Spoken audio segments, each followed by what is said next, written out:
me. Hello. Hi. We're the new witches. You get to finally see us. We're finally here.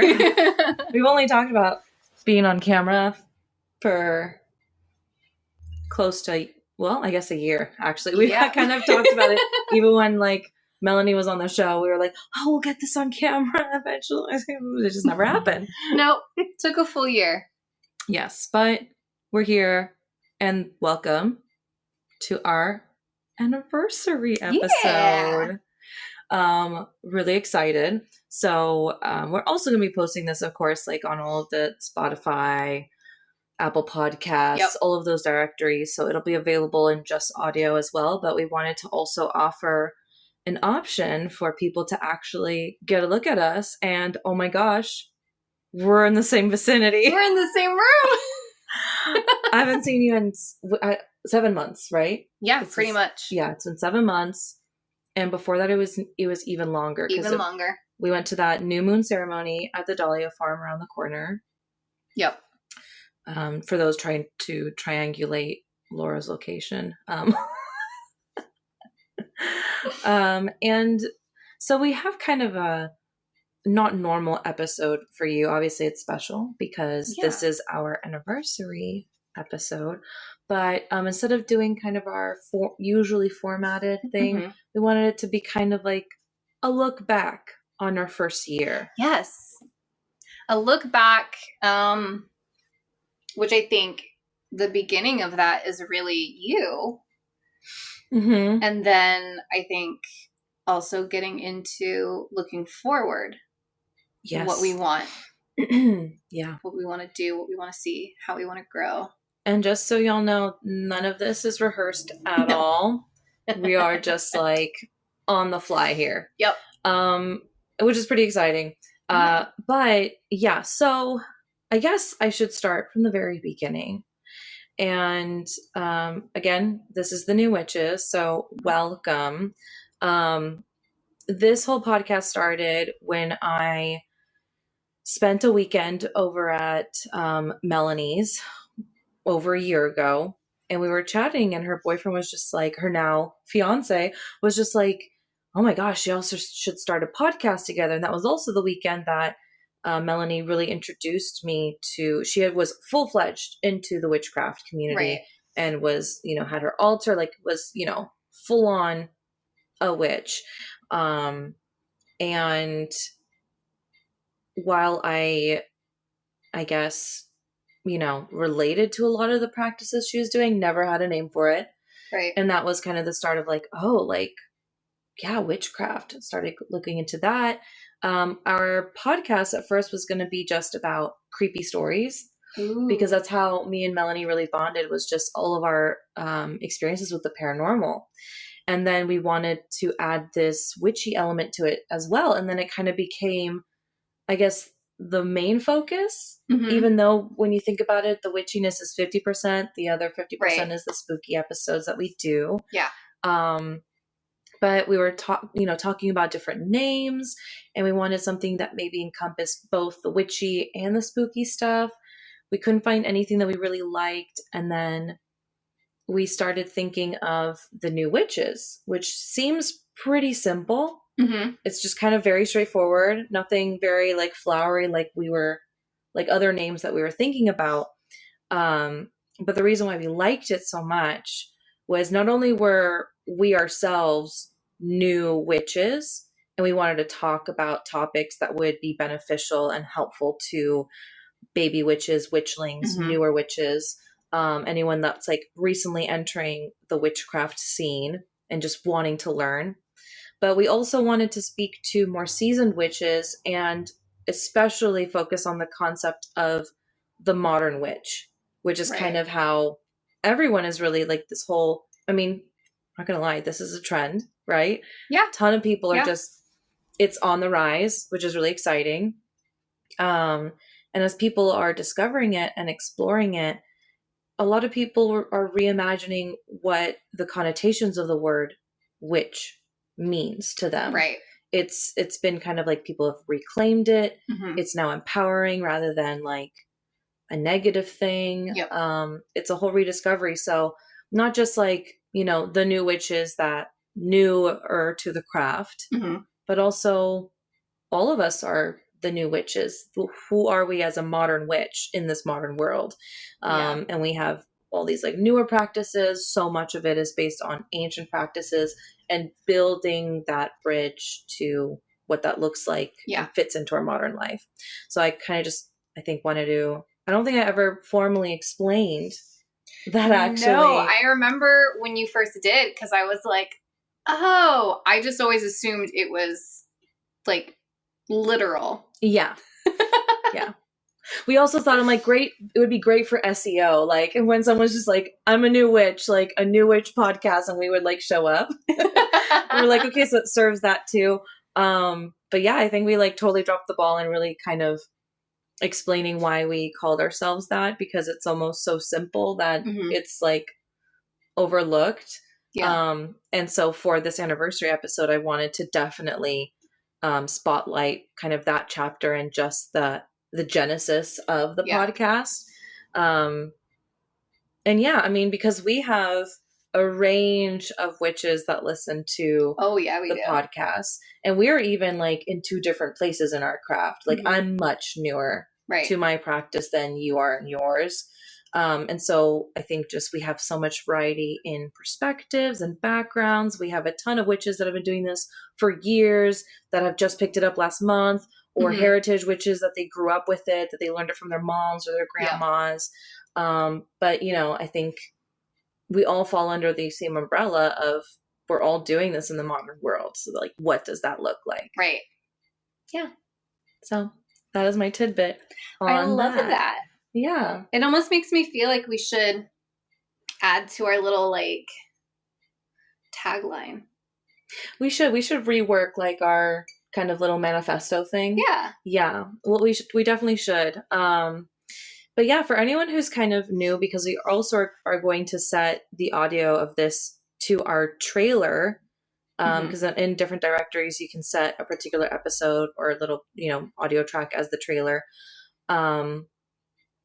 Whoever's like, confused. So we did start with a different co-host. I started with Melanie, who was amazing, and will forever be honored as like a founder of this podcast. Unfortunately, which is crazy because it always feels like she was on for much longer, but it was only like 3-ish months, maybe not even 3 months into the beginning of the podcast, that Melanie decided to take a step back. And then I feel like 2. I mean, I know you guys started it before. Oh yeah, because there was like it was like a month lead up of us prepping it, and then once it was like the launch. So I mean, 3 to 4 months working on the podcast, 2 months, I guess, from the launch date of the podcast, which was May 3rd. Right? Didn't we talked about this? June 15th, I think, was my interview episode. Yeah, because so Melanie was just going through some stuff, and she went and attended to a family matter, and so I kind of just was soloing on the podcast to kind of keep it going while she was away. And then that's when I had the interview with you, and like I think that was interview with a Norse vulva. Yep. And then I brought you on again for Dream Work for Beginners. Yeah, I think from just like that interview, that was like the first episode that I had without doing it with like Melanie. Yeah. So when you were first featured on the podcast, I mean, there's also that period of time for a few weeks where I didn't know if like I thought that Melanie was going to be coming back eventually. And then she decided to take a step back, and then that's when I'm like, okay, and started putting the feelers out for other potential new co-hosts. And I mean, I already like loved your vibe from our interview. Oh God. And then you were like, I'd be down, and I'm like, perfect. I sent in a formal application. Yeah, there wasn't an application, but she sent one in anyways. Yeah, I guess more of like a cover letter. Yeah, you sent in a very convincing cover letter. I mean, you were already on the top of my list at that point. But yeah, I think it was that. I also wanted to, because one thing was like I knew how involved, honestly guys, a podcast is so much more work than you'd think. Mm-hmm. Like so much more work, and then us also like the commitment aspect of it on top of it. Which I feel like that would be good for us to get into like after this part of just like everything we do. Yeah. That is podcasty. Yeah, for sure. Because for me, like I know that there's podcasts out there that they kind of roll out an episode whenever they can, Mm-hmm. which is totally fine because it's like, whatever, it's your podcast, you do what you want. But it was really important for me to have like a scheduled, reliable like podcast. And so I'm like, let's have you on as a guest host. Mm-hmm. And you just like feel out kind of what the whole process is before you like, tell me you really want to commit to this, because it's a lot. Yeah. And yeah, you rose up to the challenge. You're like, perfect. Yeah. And it wasn't, that there was that process. And then once it was decided that I would join, then it was a matter of cover art. Yes. And getting that, worked out and finding the best possible person. Mm-hmm. That was perfect. Our original cover art featured a really adorable illustration mm-hmm. of me and Melanie, which Melanie drew. Melanie is such a talented illustrator. Like it's dumb how talented Melanie is. And, if you followed her from the beginning, you still keep up with her, but yeah, so I mean, I'm like, oh, well, like I feel like, and then for me as like a graphic designer / a person who's been in marketing for years, I'm like, when we like announce that you're the new co-host, we need to launch a whole new look and everything. Like it'd be great to like rebrand or whatever, like the rebranding pretty much being just a refresh on the cover art.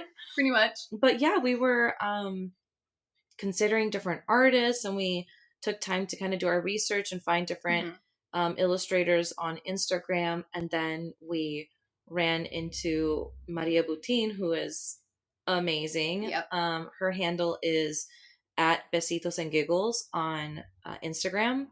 We just loved her style. Yeah. Yeah. I mean, she made us look like Disney princesses. She really did. And she was also just like really nice to work with. She's so lovely. Yeah. She's so lovely.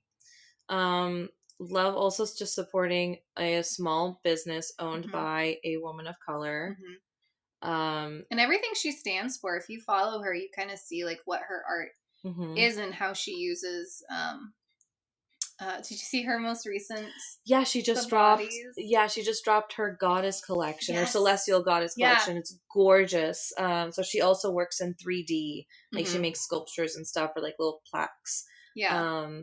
Like it's just like this whole beautiful body positivity Absolutely. campaign. So she has a lot of like really adorable illustrations, some witchy themed ones, a lot of witchy themed stuff.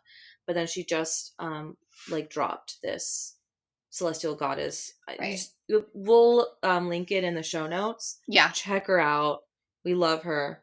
Like she's amazing. Everything about her. She's fantastic. Yeah. It worked out so well. It really did.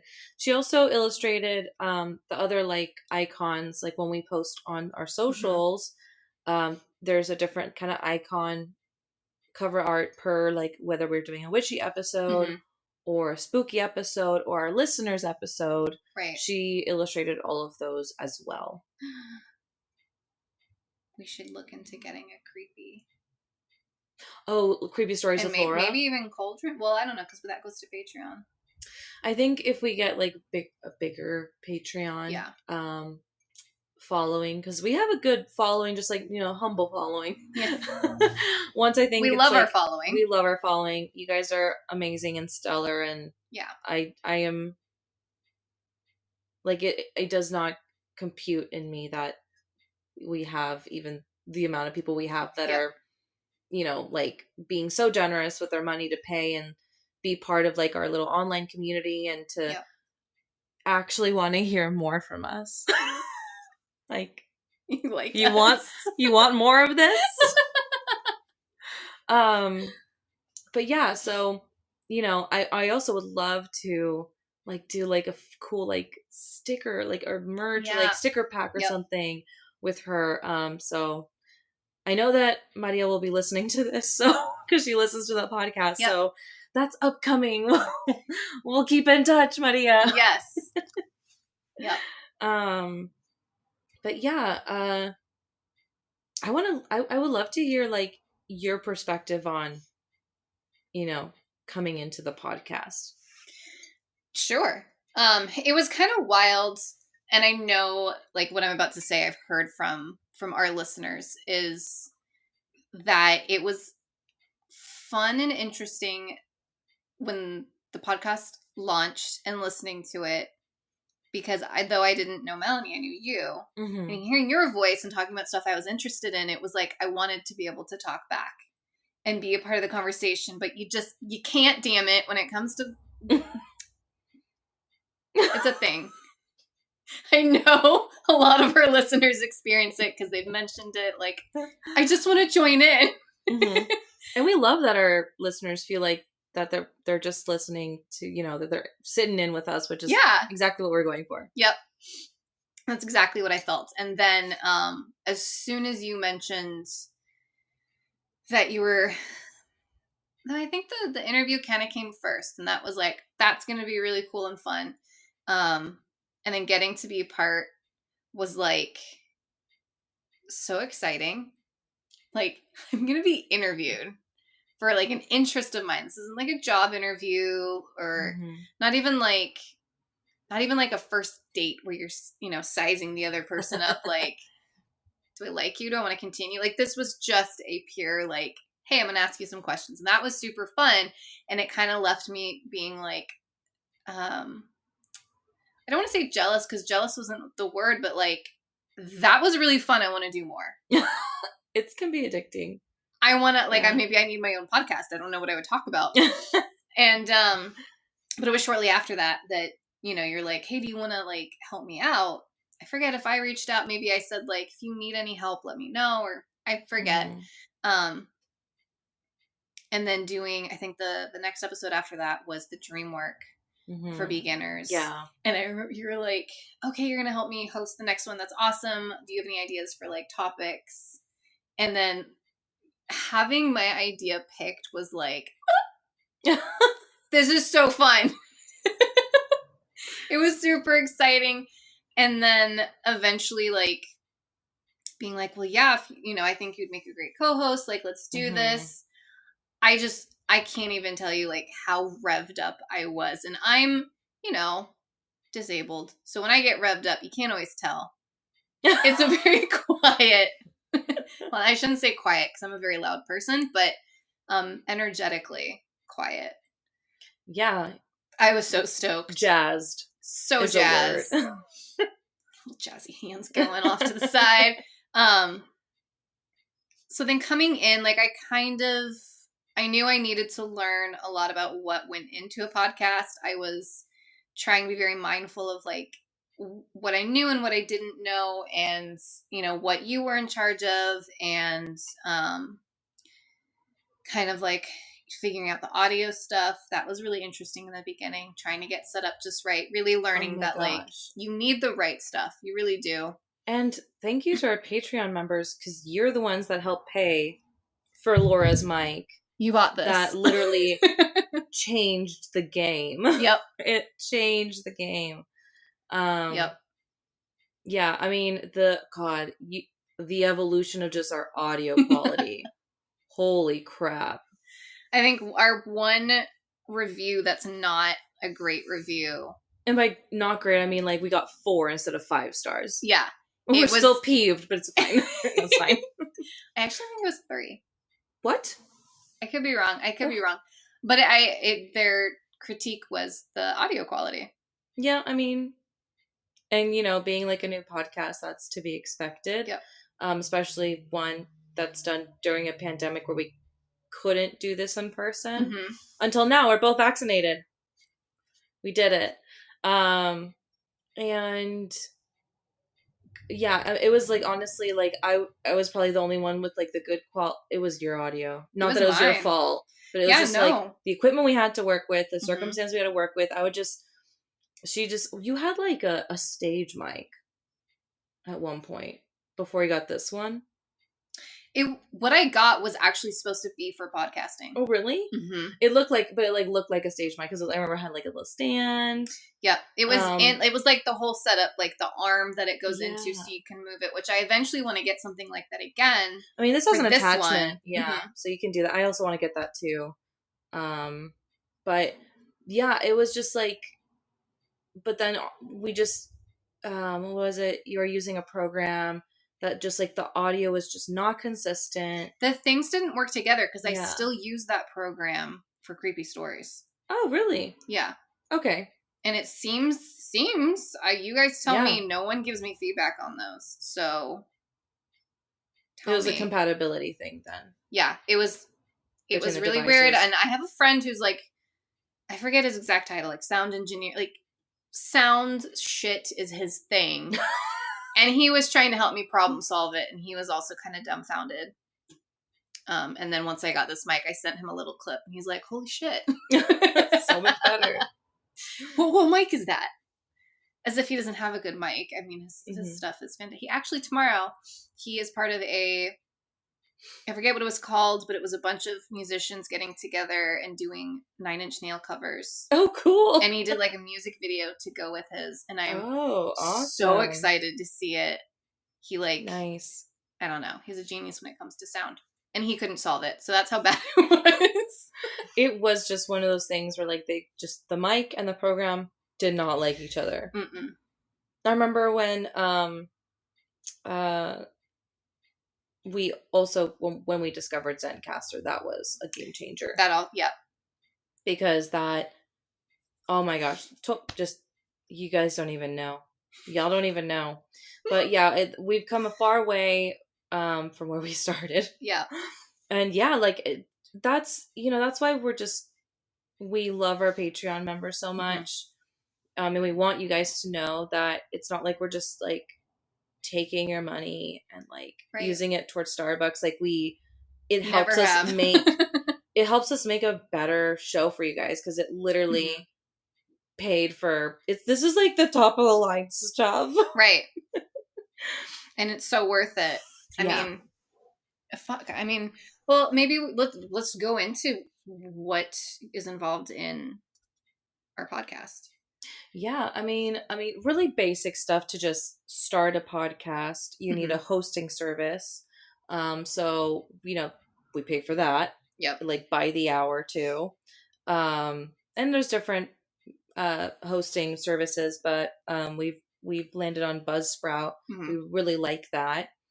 And so you have to get a hosting, you have to have like the equipment, and you want decent, I mean, obviously we just talked about the microphone, but even like headphones, you want decent headphones where you're just hearing what you need to hear.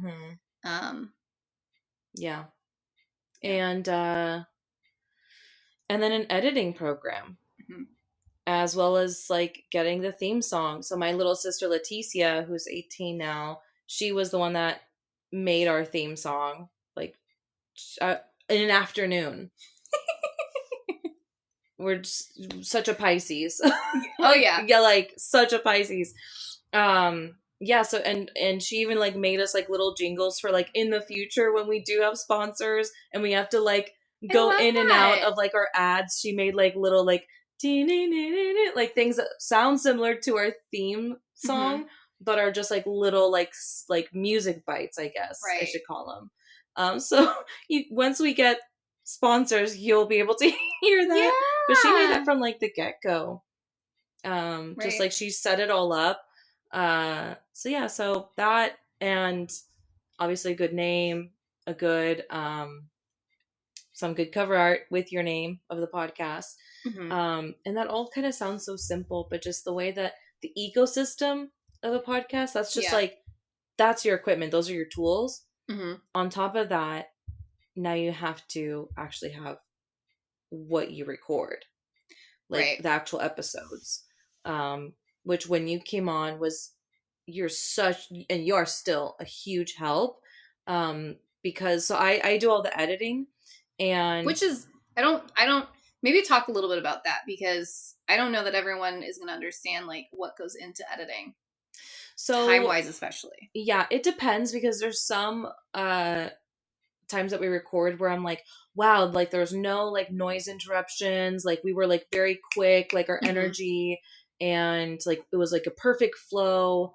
But if there's things like Gavin walks in and there's or We like constantly have interruptions. we do, like there's been 2 instances in the past year where I'm like, oh well, all I have to do is put our theme song in the beginning and the end and I'm done. Like that happened like twice in the last year, and we're at 60 plus episodes now. Yeah. Yeah, so honestly, like my formula to know how much time I'll have to spend on editing an episode, however long the recording is, it takes about 2 to 2.5 times longer to edit it, because if there's like a part that I'm like snipping out, then I have to go back and make sure that everything is like transitioning well.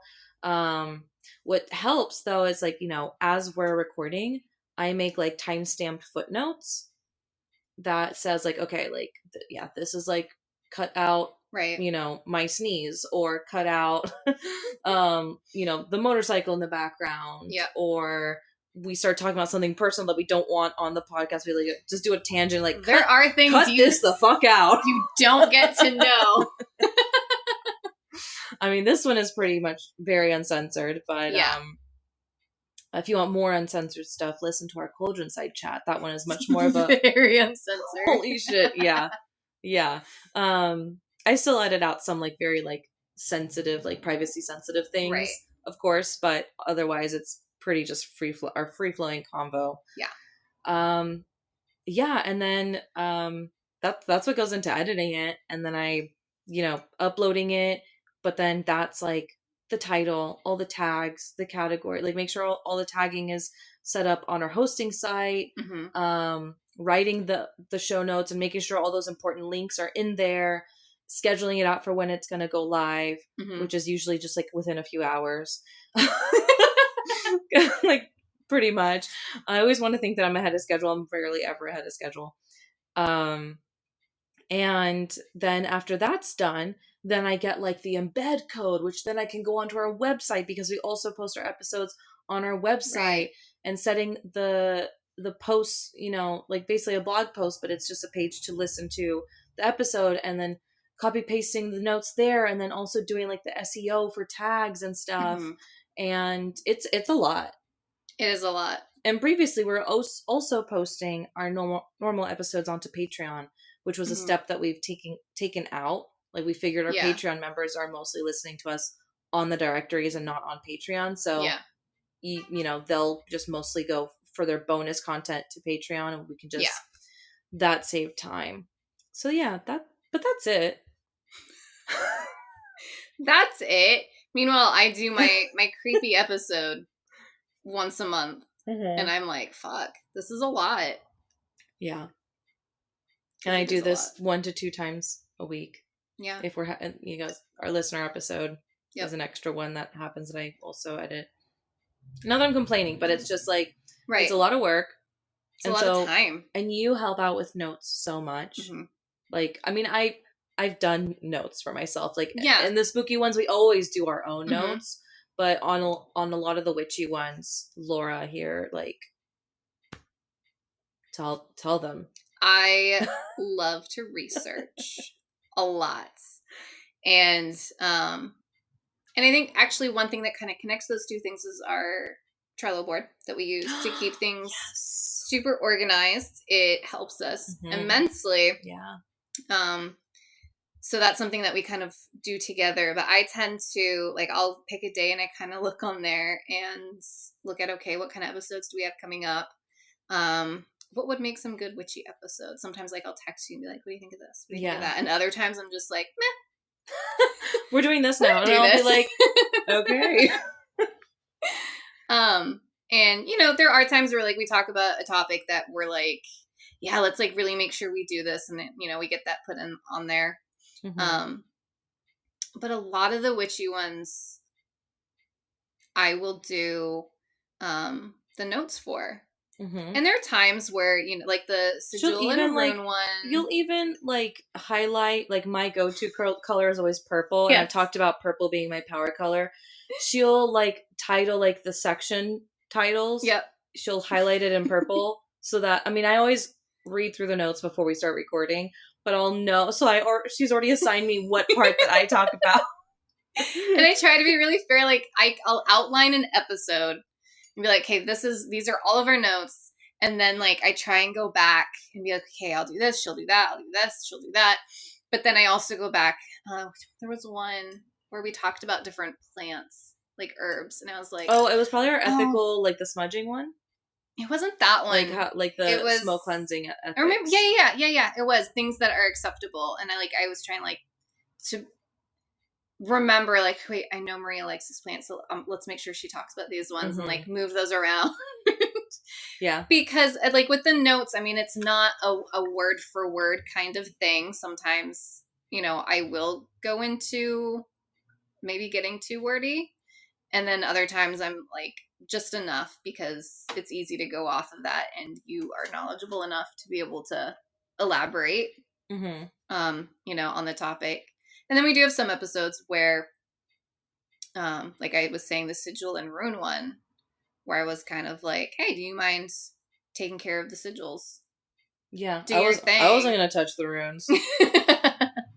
So there are some where we split it, just like we do the spooky ones, but in other ones like our Yule and Saturnalia one, that one we like actually split the researching. So I covered Saturnalia and all those other like lesser known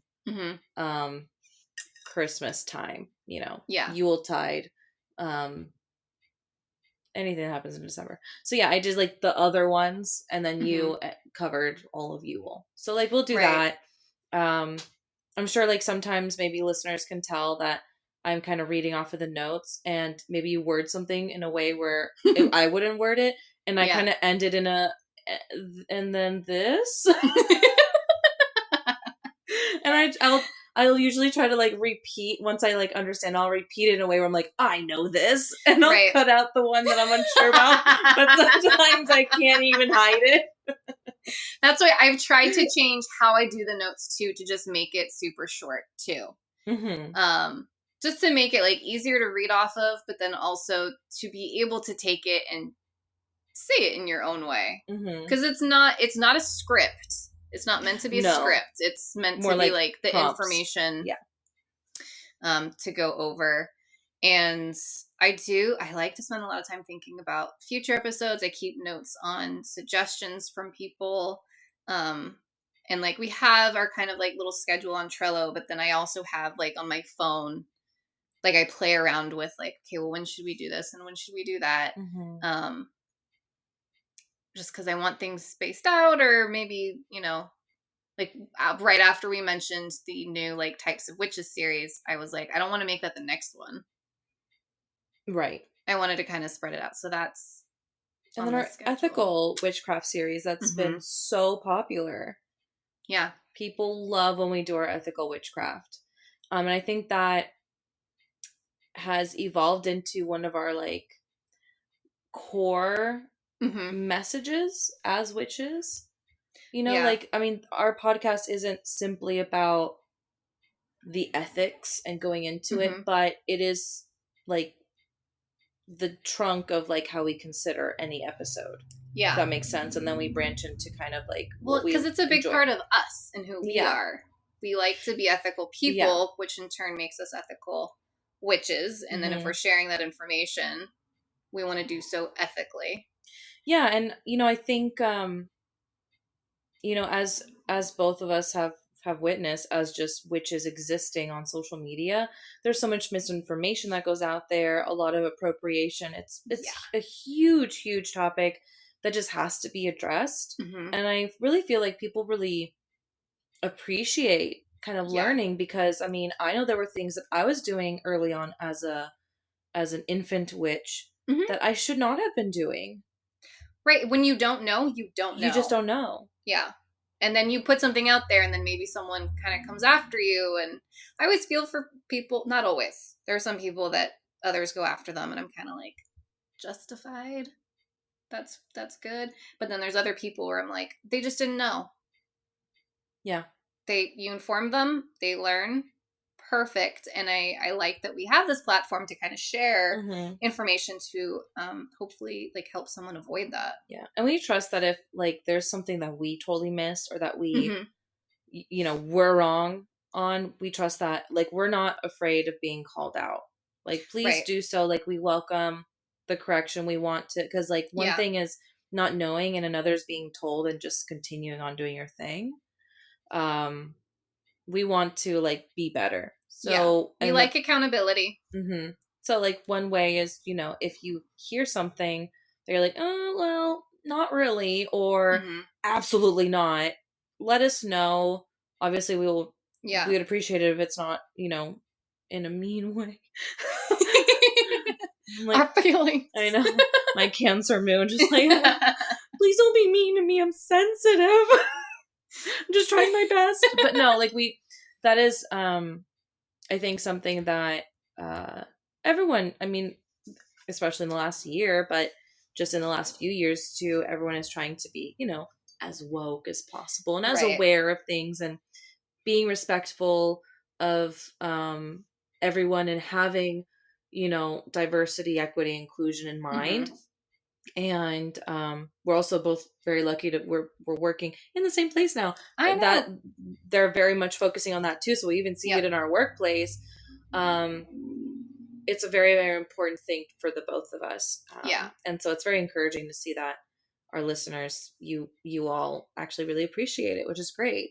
And actually, I was just thinking about it to piggyback off of, you know, letting us know if we say something that's incorrect or maybe it's just kind of off or something. Not only do we want feedback, I especially would be really happy with sources as well. If you have a good source for something, that way it's not just us learning, but that we can then continue learning and help others as well. Be like, hey guys, like we were wrong. We were given this information and we want to share it with you so that like you're on the same page as us. Because I think that's one of the best ways to kind of correct a mistake is you. But then if you have anyone who listens to you, it's like if you had kids, right? You fuck up. You kind of want to let your kids know, I messed up. This is how I messed up. This is how you can avoid messing up too. If you should be so lucky. Yeah. There's some parents that like. Anyways, I'm just sorry. I'm just thinking about the parents of like the last true crime that you covered of Sophie Lancaster. And, like, there's just some parents who suck. So, anyways, moving on. So yeah, I mean, gosh.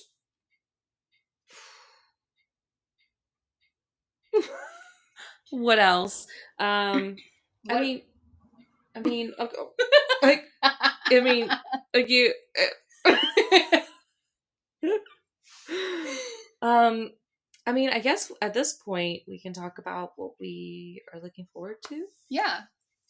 I mean, I know kind of like before we get to like in the future-ish of what we want currently, we are kind of at a place where we are, I don't know, I don't want to say expanding, but like we've got our series. Yeah. 2 different series that I think in this next year of the podcast, we're going to try and really focus on both of those along with some like fun topics mixed in there.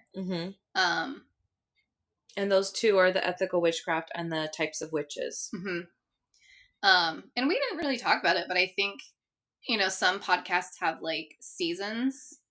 Yeah. You know, I'm not suggesting we have seasons, but like having a period. We're starting our off season now. Goodbye.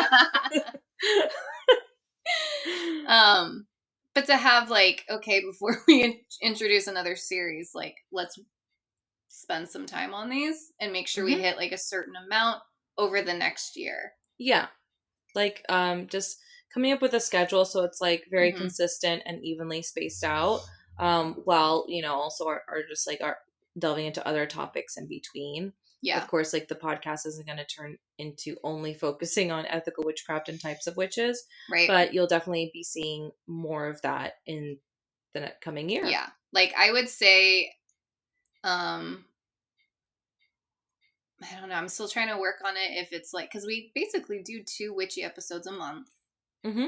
and I'm trying to figure out the frequency of series. Maybe like every other month is an ethical one, and every other month we get types of witches, but then that's also paired with just a fun witchy topic. Yeah, I like it. Just so that we make sure like we don't get too ADD'd with our scheduling of episodes. Oh, one thing, speaking of like our series, our OG series, the listener stories. Yeah. That one is one that has evolved and that we're excited to see how it continues to shape up in the coming year. Mm-hmm. If you've been with us since the beginning, we were at first purely doing just your stories.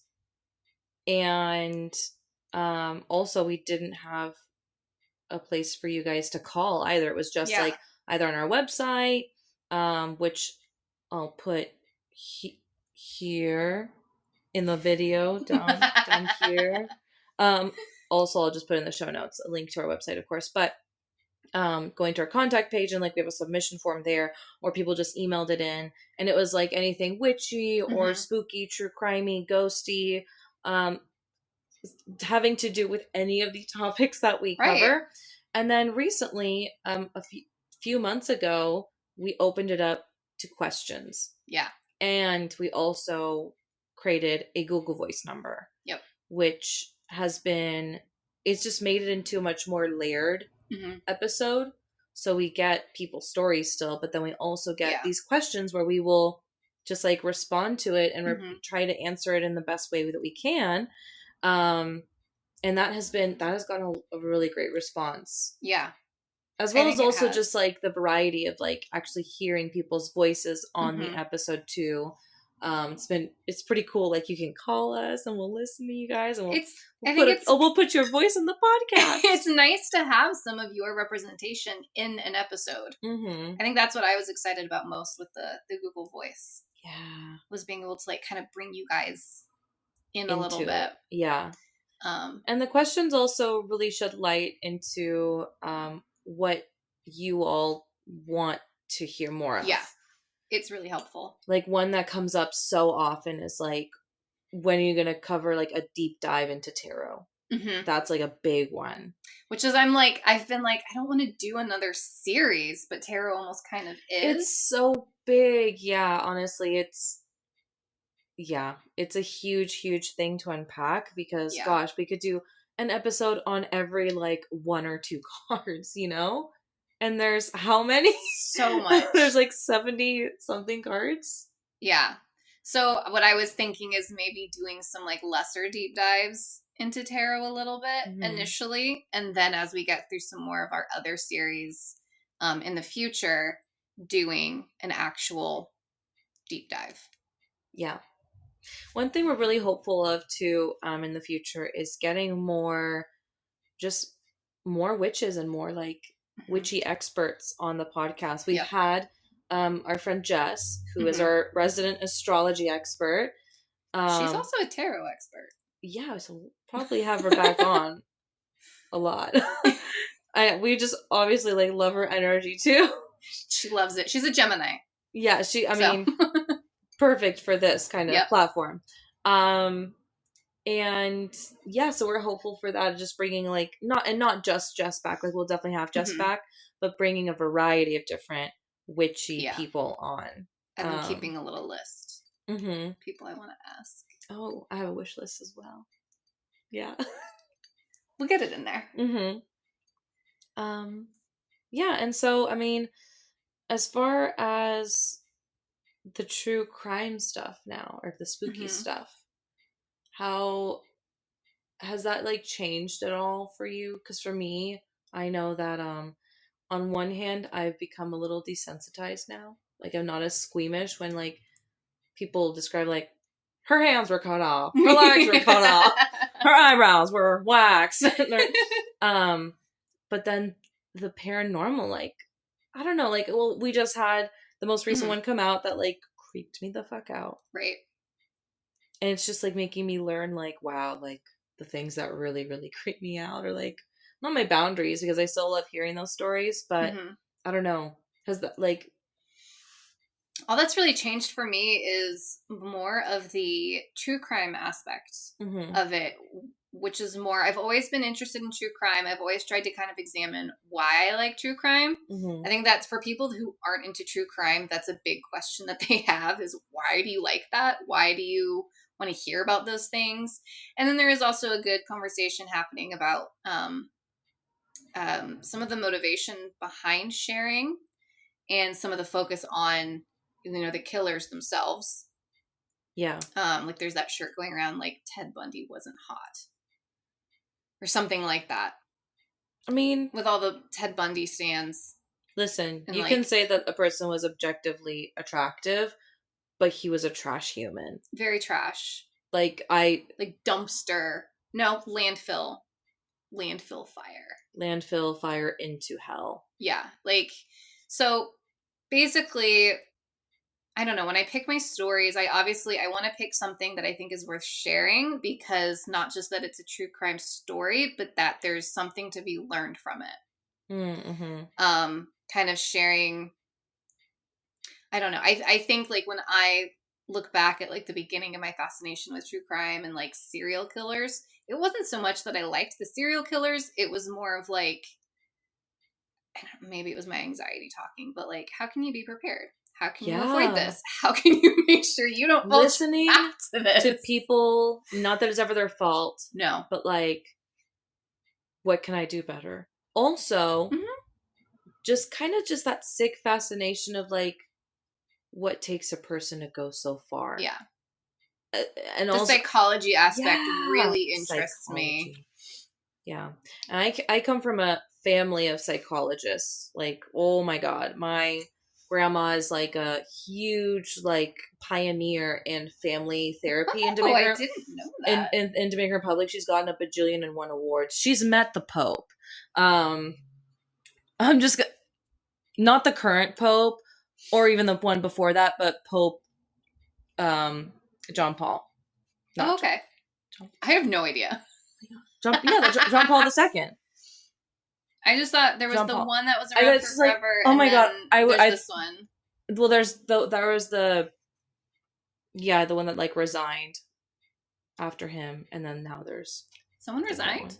Yeah, I didn't know that. Yeah, there was John Paul. Then he passed. He was amazing. I was a fan. And that's the one when my grandparents met. There's like a photo of my grandma like kissing his hand and everything. Like flash photography with a cardinal. It's just like very legit. Okay. And then there was this one guy. I feel like his name was like Benedict something. That's like the only one I remember. Yeah, and then he was the one that resigned after a few years, and now we have our current Pope, who I know is Argentinian, and the name is escaping me now, and I cannot believe this is the thing we were talking about just in our previous episode. We're like, or no, it was on our Cauldron side chat that just came out today. We're so much smarter when we're not being recorded. So much. Everything that you're like, I'm like, this name, like it'll come to me as soon as we hit like stop recording. It's the worst. What's his name? Everyone is yelling at us right now. It's blah blah. Connor especially is probably like Francis. Thank you, Pope Francis. Yes. Well, okay. Anyways, oh yeah. So I come from my family of psychologists. That was a big tangent. So yeah, my grandma was this big pioneer in Dominican Republic for family psychology. Her daughter, my aunt, is a psychologist who studied with my mom, who studied psychology, so many psychologists. Everyone's always being like psychoanalyzed in my family, pretty much. It's fine. We're all just sussing each other out. No, but yeah, I've always been interested in psychology, and I also myself often say if I hadn't been as artsy as I was, instead of being a graphic designer, if I had to choose anything else, I would be a psychologist. If my family had money or I had money and did college, that's what I wanted to do. Yeah, I mean, but you're like a behavioral Right. therapist. I mean, you were still like, your career was still surrounding Right. that. Yeah, it's something about like the way people think, the way people make choices, the way people learn from their experiences and from the outcomes of their choices. It's always interested me a lot. Mm-hmm.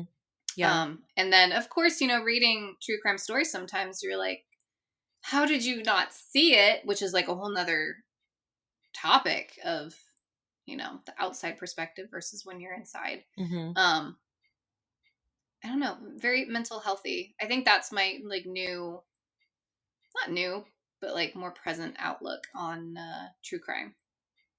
Yeah, I think especially with so many, not just like docuseries, but actual shows that are like dramatizations of like the Unabomber and the Atlanta Olympic Park bomber too. Like FX was it FX? They did a TV series pretty much like Manhunt, the Unabomber, or whatever, where they show kind of the background of who this criminal was and what made them the way that they are. And again, it's that like sick fascination of what took you, like what led you to go so far. And one thing that's really interesting is that can be very controversial too is the empathy. I think that these TV shows or even just like reality podcasts or shows, you are looking into a person who is human, and unless they like just seem like a psychopath that was always fucked up, right? Like one of those things where like inexplicable. Oh, they had the best parents and somehow they just came out horrible. Most of those, a lot of those killers, like they weren't like that to begin with, and like I don't know. For me, like I feel for the person that they used to be, like, and it's sad to see. Kind of like you still did what you did, right? And you still deserve whatever punishment you get. But I think that's another aspect for me is like, understanding kind of the background, like what led up to such events because of that, I don't know, human shit and aspect. Everything that got missed, the other people in their life. Yeah. That didn't catch it or didn't do anything about it. Or it. didn't care. Yeah. I think it's also interesting just to have that perception of someone. So I think everyone likes it when things are neat and tidy, black and white. They're good, they're bad. And most of 9 times out of 10, if not more, they're not a good or a bad person. They're a person who did a bad thing. They had bad things done to them and it affected them psychologically and they didn't get help and they went on to do something horrible. And that doesn't take away from, because then there's the other part that people talk about is, the victim's perspective. The families, they don't want that drawn out again. They don't want to have to, a new documentary will come out and then people want to talk to the family again and they're trying to move past it. And that's a very fair perspective as well. They don't, they deserve peace after that. You have to also like recognize that the true crime industry right now is just huge. It is. It's very, very huge. And while we do it because we know people are interested, like we're interested in like telling people's stories. Yeah. We don't like to play like sleuths so much because there's some cool podcasts that you listen to, like Up and Vanish. That first season like absolutely led to the conviction of the killer. And that was insane. Like so those investigative podcasts can be done some good. They have done some good. Yeah. But I think there's also something that like we have to be aware of too, is like, towing the line between, telling these people's stories who we think, they're important, and sensationalizing. And then sensationalizing or like idealization, which is the thing that happens with Ted Bundy so much just because he was like physically attractive, I guess. They run with it, and I think I don't personally get it because I don't see him as attractive. Like, I mean, like, he's not ugly, but he's just like a dude.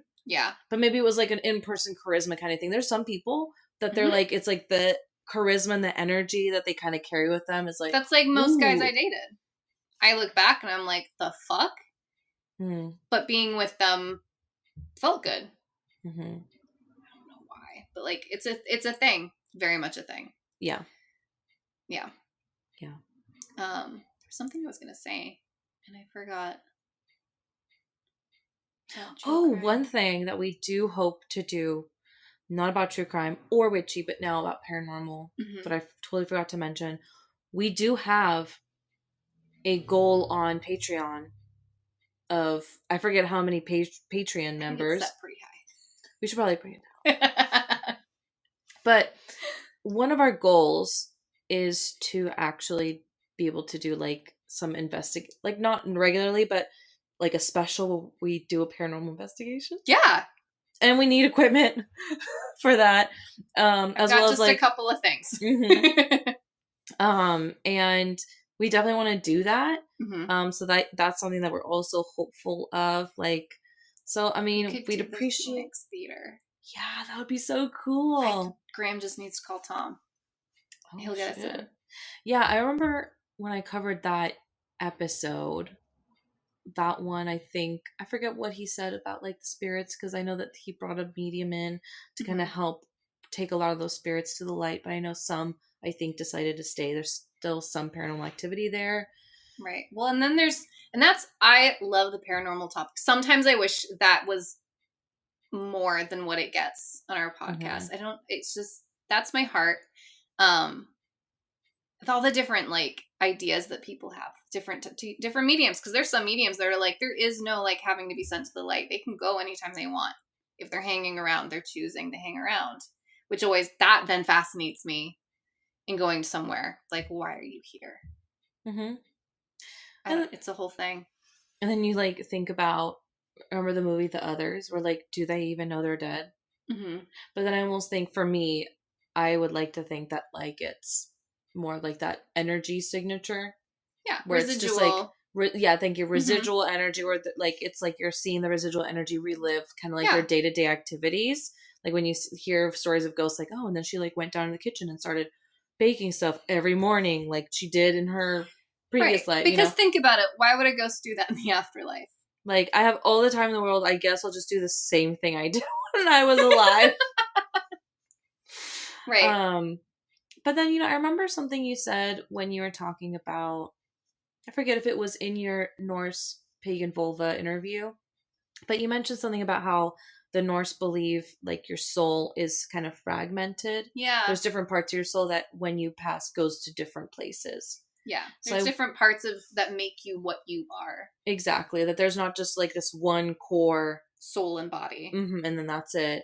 And I thought that was very interesting, and wondering if that has something to do with, the part of them that moves on to that other realm, the part of them that stays behind.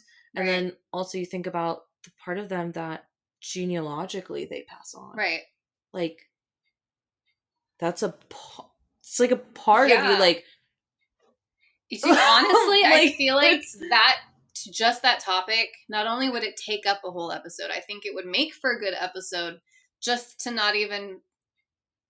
think about. Because I know for me, when I first learned about it, it blew my mind, because I was like, I never considered that we could potentially be so many different pieces. We are really complex. I mean, even if it's not that, who fucking knows? We're layers of the same thing over multiple dimensions.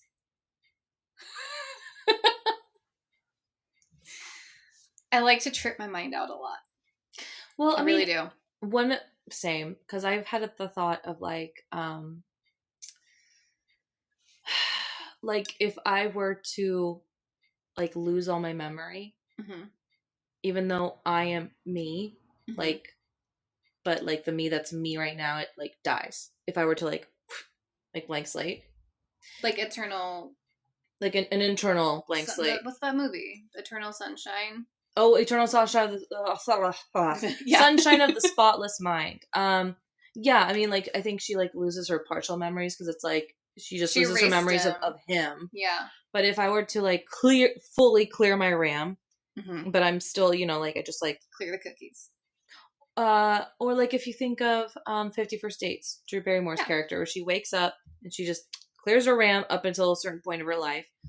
That person that she was up until before her RAM clears, like, is dead. Mm-hmm. And so it's interesting, I think, with like memory and like your experiences that accumulate throughout Mm-hmm. your life. Aren't we just like dying over and over again once we like learn something new? They do When we say, change, like it's like the whole thing with like the everything you do, it like splits into an infinity of other different scenarios or something like that. They say when you have a memory, you're actually remembering the last time you remembered it, rather than the first memory.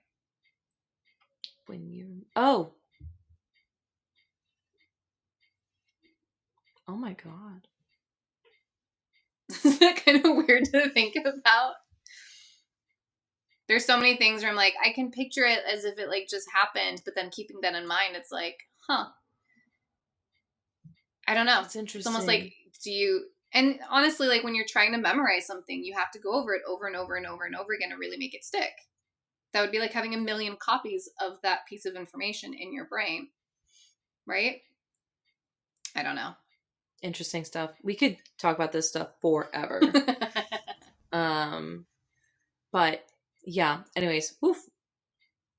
Bringing it back. Yeah. So yeah, as far as like our hopes and dreams for the for the podcast, yeah, we're really hoping to just do more. Yeah. And give you guys more content that like you guys clearly like us if you're listening. Well, yes.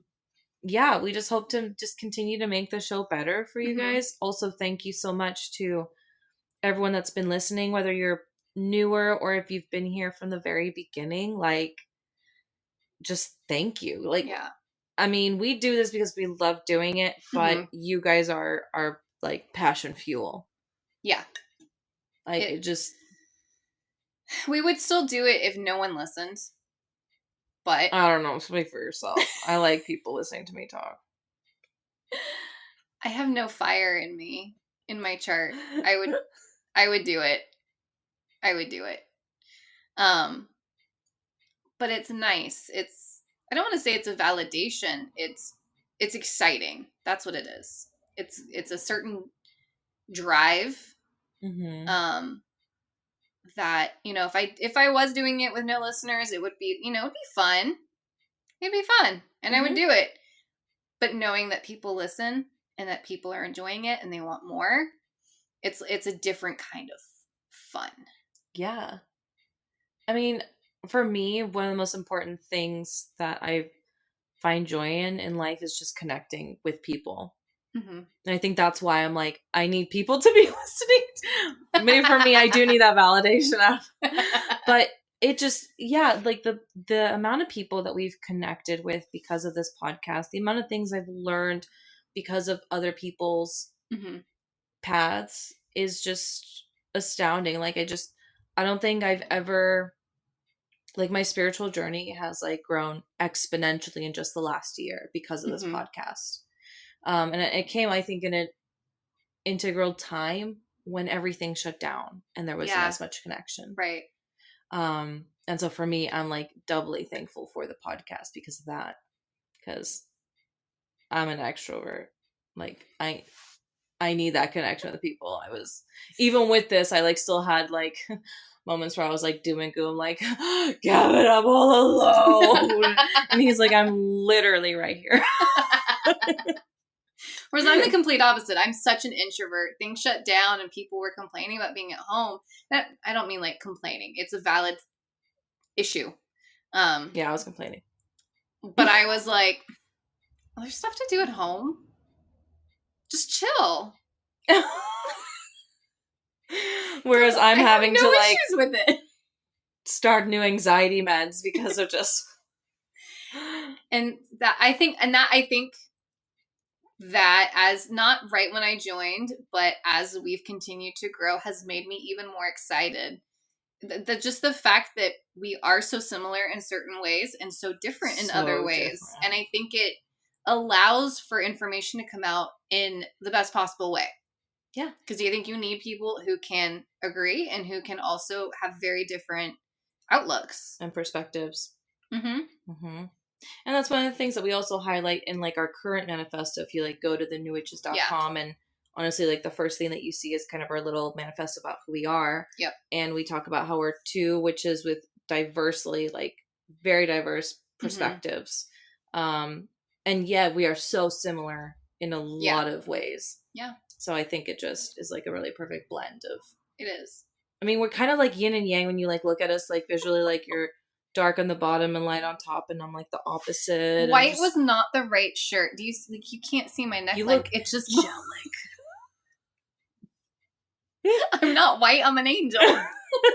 We should have had this like one light be like the full warmth light for me, and then cool for me because I'm like. Oh my gosh, y'all! Thank you so much for listening. I think we've pretty much covered everything we wanted to chat about in this special anniversary episode. We talked about how we want to grow. Yeah. How do you want to grow, just as yourself as a podcaster?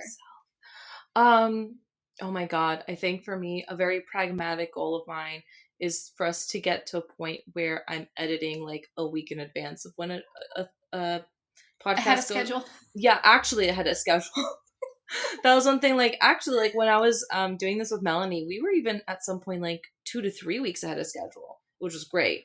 And then, you know, that gap started becoming smaller and smaller when I was just me. Yeah. And at this point, when I'm editing is literally, like, a few hours before the episode goes live. It's always, like, like clockwork, like, Tuesday night, all right, no one talked to me. I have to go edit for, like, 3 to 4 hours. Yeah. But I love to do it. It's fine. But, you know, I think just that will also help, I think, with the way that we map our future episodes. Mm-hmm. Now, that aside, as like purely a podcaster, the way that I would love to continue to grow is, I think just for me, I just love our ethical witchcraft series. Mm-hmm. So just continuing to like learn about that. And I feel like I understand so many of the concepts, but I may not be so eloquent in mm-hmm. talking about those like social justice mm-hmm. kind of issues. And for me, I think I just need to be more well versed in it. Like I'm all about social justice and equity and all of that, and protecting people's, you know, like sacred practices and whatnot. And so if there's anything that I ever say that's like, oh, not the best, I apologize and I want to do better. So mm-hmm. for that, I'm going to continue to work on getting better. I also am just learning. I think I'm in a part in my practice just purely as a witch where I'm really learning the things that I really love to do that come naturally to me. Yeah. And so continuing my studies with tarot, continuing my moon magic, and I'm so close to finishing my herbalism certificate too, which is really exciting. Yay. So, yeah. I love that. Yeah. I very much love that. How about you? Let's see. Podcast wise, I guess notes wise kind of want to be in the same way, ahead of schedule. Sometimes I am. And sometimes not. Very rarely am I finishing notes like right before. Mm-hmm. They need to be done. That's me. I try really hard to be, you know, prepared, but I think actually that did happen once. I needed a topic and I had one already done. It wasn't a witchy one though. I think that was a paranormal. That was my alien. Yeah. Types of encounters. So I'd like to do that. Like I have a lot of different types of episodes opened that I've started notes on, but like none of them are done. So like dedicating more time to actually having them be done. Nice. And have like a library of notes. Mm-hmm. And I think in general, I don't know. I think maybe because I have that kind of analytical mind. I don't know if that's really what it is, but Mhm. like all the different parts of me as a witch and a podcaster and everything, I keep kind of separate. And to do better as a podcaster, I want to be able to bring everything together more. Like, I don't know, it's like I need things to be neat and categorized. Yeah. And And thank God for Trello. oh my God. If you have not checked out Trello and you need organization in your life, like project management organization, check it out. It's amazing. It really is. It's how we like organize all of our like everything that's on deck and in what phase each episode is in. It's like awesome. Yeah. Like my mind in a way, well, I can't really say that, but like I'd like it to be like Trello in my brain. Like I like when things are neat and organized, but sometimes I strive for that so much that it's almost like like we were talking about fragmenting different parts of me. And I feel like sometimes my representation in the podcast, I'd like to bring more of that forward, such as like being disabled, having a disability, and how that, like we've talked so much about beginner witches, new witches, even older witches, and all the things that they say you can or can't do, or you need to have this. And it's like there's this light bulb moment that happens for me that's like, Laura, like you're part of the disability community. You can absolutely bring that into that topic. Accessibility is an issue. Yeah. And, you know, even little things, I watched someone who was like, I want to give readings, but like I still don't have my cards memorized. So sometimes I still need the little booklet or like little cheat sheet, and people were giving them a hard time. And I was like, oh yeah, on one hand I could see like you want it connected with your intuition, but at the same time then I'm like, Laura, don't forget, you're part of the disabled community. Your brain doesn't always work. That's just a fact. Sometimes we have days where I had like the worst. I've had times where like I'm putting food away in a container for leftovers, and I put it in the drawer with the containers, and a week later I'm wondering what happened to that food because I completely forgot about it, and then I find it rotten in the drawer. Oh, yikes. But like that happens. That's life. That's part of your life. Exactly. Yeah. And there's physical aspects to that as well, but I think trying to be maybe a better, now I'm like turning this into something different, a better voice for all the different communities that I am a part of. Yeah. That's sum it up as that. Yes, the intersectionality. Yeah. Of your identity. Yep. Yeah. And as a witch? I want to, I don't know how to put that into words. This last year kind of allowed myself to really get into being kind of the mundane witch, and that like I don't have to do something witchy all the time because I've been focusing on my health for the last year. Honestly, like the last year and a half, ever since my diagnosis, I kind of went really easy and did a lot of like self work versus trying to expand anything that I do, really. And I feel like I'm at a good place where I still want to do that, but I want to get back into things more. Making things more of like an everyday thing, but no pressure. Okay. Yeah. I mean, I feel like a lot of us struggle with that, wanting to be like the witch that does witchy things every day. And sometimes that's just not feasible. So I think, you know, obviously having self-forgiveness is very important. Self-compassion. Yeah. I think I went too far that way though. Oh, okay. The last year and a half. Now I was doing a reading for myself just the other day, and I forget what, I don't even remember what card I pulled up, and I pulled it up and I'm like, I know this. I know this isn't a brain fart moment. I just haven't done this in so long now. Yeah. Yeah. That kind of a thing. Like I rarely pick my cards up these days because I've been allowing myself to just focus on like inner Laura, but not using that tool, even though I have it right there. Gotcha. Yeah.